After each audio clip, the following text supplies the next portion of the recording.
Welcome back to No Ordinary Woman, where we recognise and celebrate women of all ages and all stages. I'm Fiona Briffa, and today I've got Bec Chappell joining me. Hi, Bec. Hi, How are you?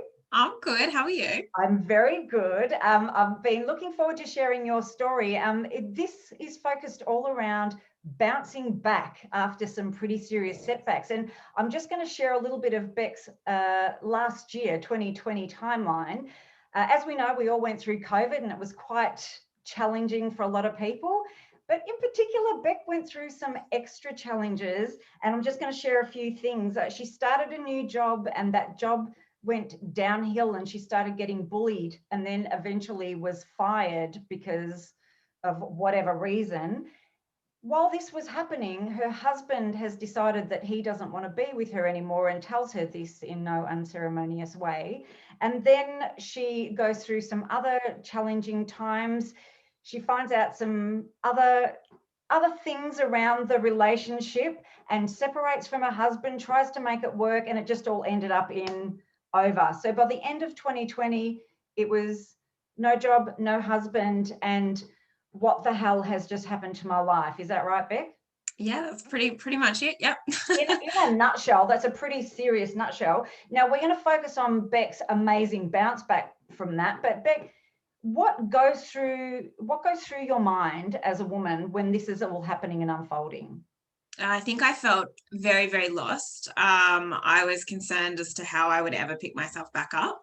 Yeah. I had a lot of moments where I was like, well, what's next? Like, I can't imagine my life without him. I have no job. What the hell am I doing? Where to from here? There was so much uncertainty and so much fear. And yeah, so much, I was just so upset. Like, it was this deep sadness that I probably had never really, I'd experienced sadness before, but this was on a different level because I just felt so helpless as well. Within what frame of, because it was really within a few months that the job and the marriage kind of all fell apart. You didn't even have a chance to pick up after one piece when the other one fell, did you? No, not at all. So the marriage sort of started coming to an, well, my ex came out and said he wasn't happy and didn't want to be in the marriage anymore at the very end of January, like literally last week. And then I lost my job within 2 months of that. So it was, yeah, we were still trying to figure through whether we were going to try and stay together, and we'd started doing marriage counseling and things when the job fell apart. Yeah. And then it was a case of, okay, I'm living in a house with a husband that doesn't want to be with me and I have no job. Plus then COVID hit at the exact same time because the job loss was because of apparently COVID as well. So it was this whole like bubble of things. It was like, there was no jobs on the market. It was just, what am I going to do now? Yeah.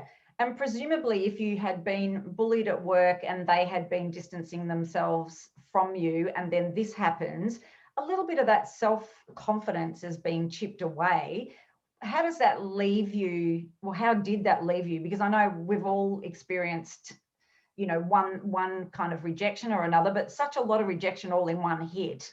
What did that do to your I confidence was and self-esteem? I was left feeling like I had no talents in the world, that I wasn't a very good wife, that I wasn't a very good employee. I guess I just had this whole like conversation in my head of, I'm just not good enough. I'm not good enough. Like I'm not succeeding at anything in my life. So Yeah. it was this, this horrible, and I had chipped away at my confidence. I had no confidence left by the end of it. Yeah. And isn't this how it works? Is that rather than we always go directly to ourselves, it's like, what have I done wrong? What did I do wrong? When in most cases, it's not us in the first place. It's that something went wrong in that other world. How did you process that to be able to turn that back around to realize how amazing you are? So I started realizing with the job that it definitely wasn't me, and that there was like, it was actually the wrong fit from the start. Yeah. And I think my gut started telling me that. Like, I think it was like, no, like there's something else that's gone on here. It's not you. It's, it was just the wrong fit. You promised things that you were never given, and it was just never the right job. Yeah. And then in regards to obviously the marriage falling apart, I think I started to realize there's two sides to every story. Yeah. So yes, I may have played a part, but I knew that there was a lot of untapped conversations that hadn't happened to get to this point. And I realized it was very two-sided as well. Yeah, it's not all you. It's not something that there's nothing wrong with you. Yeah. Yeah, this is a thing that talking to people that have been through that, and then we automatically go to what have I done, instead of looking at, where did the communication break down, or where did the, all these other areas break down. Yeah. So looking at right now, you found yourself husbandless, jobless, and, you could look at it, the world is now my oyster, or, oh my God, what do I do? Did you go both ways? I'm very much a visualizer. Yeah. So when I hit rock bottom, yeah. I think, well, we're here now. Yeah. And I go into action mode, or I realize that actually, because I'd probably never hit a rock bottom that was quite that low in my life before. I've dealt with a lot of mental health in the past. I've had depression, I've had anxiety, and they all felt like a form of rock bottom. But this was probably definitely low. And I realized that the only way up was me. I had to really find out who I was and what I wanted to do and what the next step would look like. So I started visualizing my life alone, what that looked like, what I needed, and then also visualizing what the next stage of my career looked like. And I'd always known that I'd wanted to work for myself. So then I started, dreaming, and it started feeling a little bit less daunting. Yeah, that can be quite powerful, and I imagine very hard to do when you call it rock bottom. It's very hard to find the strength and the motivation and the optimism to visualize a way out of it when you are sitting there. Look, that takes a lot of effort, doesn't it? Yeah, totally. And also it takes a lot of help. You can't do it alone. I was seeing 2 therapists. It was all I could do to start trying to see what was next for me. And we'd also been doing couples therapy, and then I went back and actually saw the couples therapist on my own to discover more about myself from her point of view, from seeing both of us, because I knew that I needed to grow through this, and that it wasn't, I needed to learn some lessons for myself. Yeah, I think that is very much the key. Is it's very hard to go through this stuff on your own. We're not built to go through this kind of stuff on our own. And for anybody watching, if you've been through something similar recently, don't think there's something wrong with you because you might have fallen into a heap and become a mess. I've been there.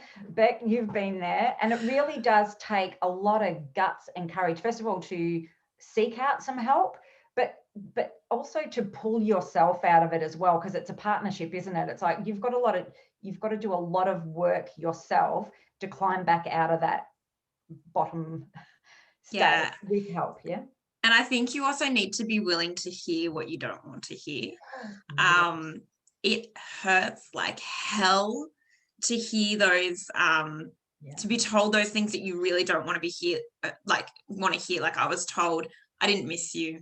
I didn't, and I was told a lot of horrible things. Even in the job, I was told I wasn't a team player, or all these things that I knew weren't true about myself.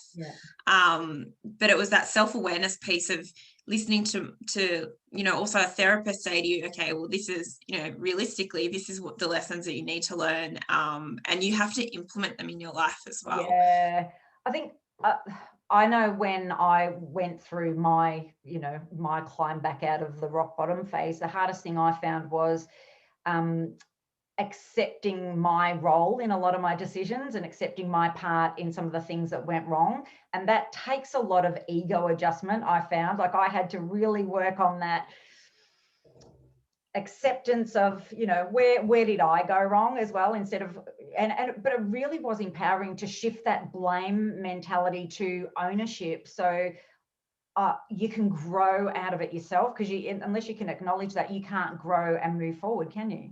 No. And that was probably a huge lesson I learned was, are you at the cause or the effect? Yeah.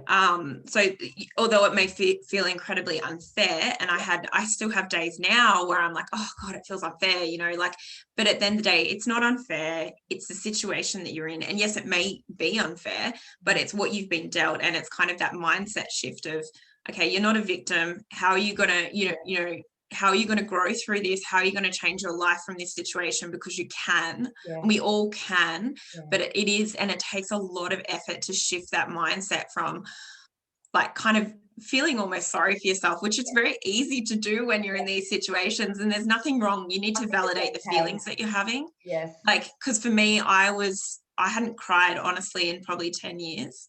I was shut down emotionally. I was an avoidant. I didn't believe in showing people that I was going through pain. And the biggest shift that I had to have was actually letting people in and letting them support me where I needed their support, and crying. Yeah, that letting is it a out. hard thing for people that don't like to show. We feel like we're not allowed to show weakness, but there's a real growth around vulnerability at the moment. If you've seen any of Brene Brown's videos, and it's quite empowering to know, we're allowed to have meltdowns. We're allowed to just lose it completely. And sometimes it takes things to be broken down for it to be rebuilt stronger. So Yeah. how comfortable are you now with that vulnerability and just putting it all out there and going, yeah, I'm having a crap day? Oh, I cry all the time. I actually had someone today say to me, why do you cry all the time? And I'm like, because like it's so cathartic. Like there's nothing like, and I'm still in the process of going through my separation, and I have days which feel really, really tough. Like they feel like, how do I get to the other side of today? And it is an hour by hour thing. You break it down. You are not taking giant leaps. You are taking little steps, and you are being really real with yourself.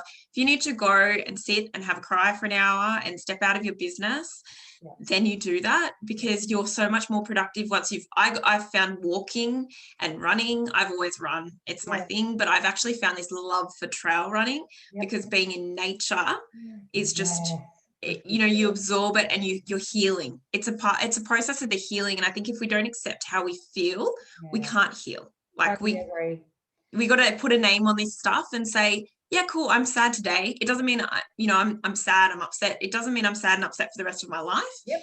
It's a stage, it's a season. And I'm very good at being vulnerable now. It's a total shift for me. Is that does it just feel really empowering, because now you don't have to feel like you've got to keep your crap together the whole time? Yeah, and it feels like I connect with people. Like people actually connect with me better, and that I've had so many people reach out and thank me for not just being perfect. They're like, because they all they see on their social media is someone's glossy like highlight reel, and it's like, thank God Becky's actually sitting here going, hey, you know what, today sucks because my solicitor called me and said XYZ, and that was really hurtful, and that's okay that it's hurtful, because I can heal from that. And it's just, it's all part of the process. We need to show up more real for each other, I think. I think it's really empowering, and for other people watching to think, oh, thank God, I thought I was weak because I have these meltdowns. No, mate. Half the time I'm rocking backwards and forwards in a corner clutching a bottle of wine. It's not, when you have your bad days, but then, like you said, you pick yourself up and you get back on with it. And sometimes that takes a lot of energy, a lot of courage, and a lot of push. And like you said, Bec, either from yourself or from other people and help around you. It really helps to have a strong support network. So in the ultimate comeback, though, you've been through this, and I know going through this kind of stuff is a 2 steps forward, 1 step back process, but you have bounced back and you have seen opportunity in the tragic year you had, and you've started your own business. Like, what was that? Where did that come from? I was literally unemployed for 2 weeks. And in that 2 weeks realized, you know what? I've got nothing to lose anymore. Like I can't get a job as it is. I've not had a job that I love in a long time. If I was really honest with myself, and that's probably only something I've actually been really honest with myself in the last 6 months about how unhappy I had been. So I just thought, you know what, I'm going to start my own business. And it was really stressful coming up with a name and all of that fun stuff. But it has just been the most amazing journey. Like it was a decision that I made literally in one Sunday afternoon.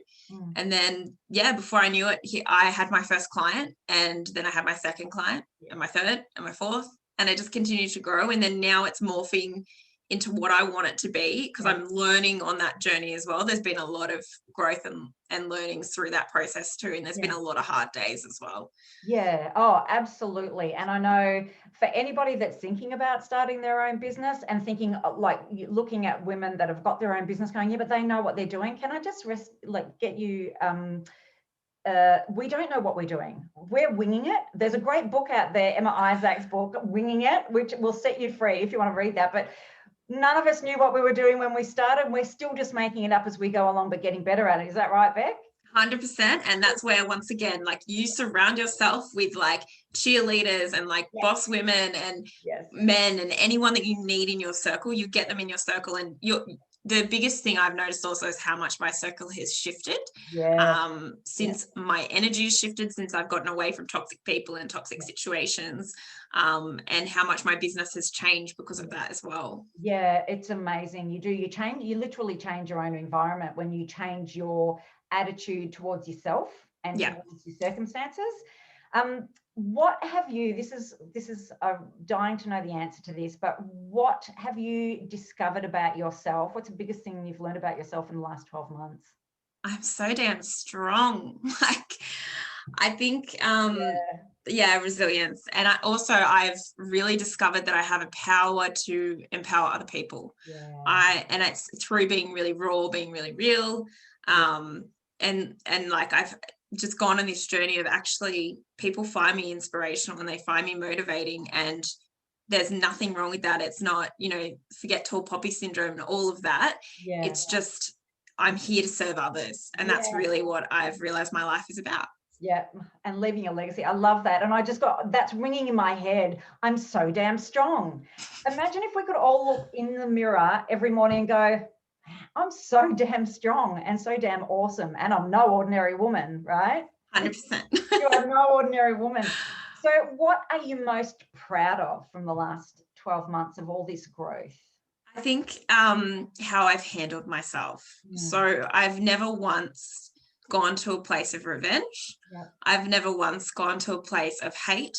I have constantly, every decision I've made and every movement forward I've made has been from love and from, still caring about the people that, have hurt me so badly. But it's like, I know that if I can show them from a place of love and a place of growth that they can too go on the same journey as me and they can be happy as well, then I think, I don't want it.